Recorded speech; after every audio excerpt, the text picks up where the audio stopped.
Are you suggesting that there is this left liberal monopoly in a way over many of these institutes that judge India through the prism of the fact that Narendra Modi, a right-wing nationalist populist leader, is leading India, and thereby tend to, at a way, look at India through the prism of Mr. Modi as the Prime Minister of India?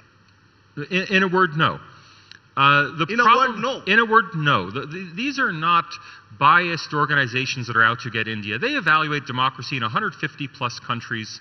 Most of the people involved have no particular interest in India. The problem is that all of these rankings are based on surveys. So each of them has the same methodology.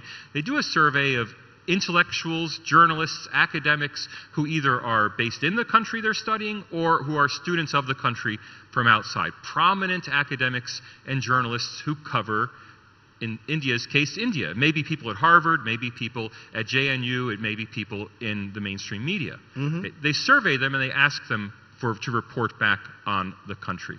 It's those reports that are biased. Now, at the level of the organization, there's a lack of editorial oversight. I don't excuse that, but I do understand it. If you're exercising editorial oversight about narratives for 150, 170 countries, that's a lot of oversight to exercise. It's a lot of hard work. But fundamentally, these biases don't creep in because the organizations are anti-India. They creep in because, forgive me, India's intellectual class is anti-India. As a class, not as individuals. No. India's intellectual class is anti-India, or are you saying that they are anti-Mr. Modi and are conflating the two? Or are you conflating the two? There is a bit of both. They're certainly anti-BJP, anti-Mr. Modi, as a class, not every individual. But imagine that in a couple years you get a UPA government. Will they tear down the Ram Mandir?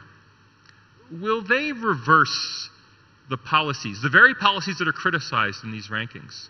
Will they get rid of the UAPA? Right? So the basis on which the criticisms are made, those bases will probably remain in place.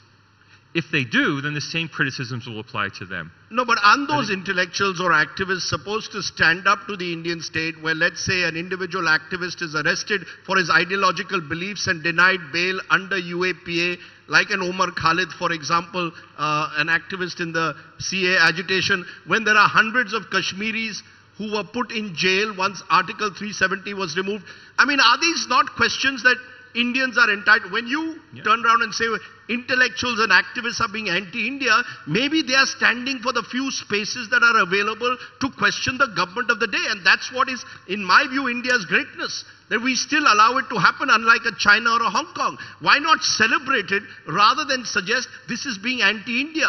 Actually, patriotism, as separate from nationalism perhaps, is actually questioning your government. So the very intellectuals that in a way you're demonizing are actually the intellectuals we should be celebrating, because unlike others, they're at least raising a few red flags. Yeah. The issue is this tied to the BJP government, or will it continue when that government inevitably, I know people think the BJP will last forever. It won't last forever.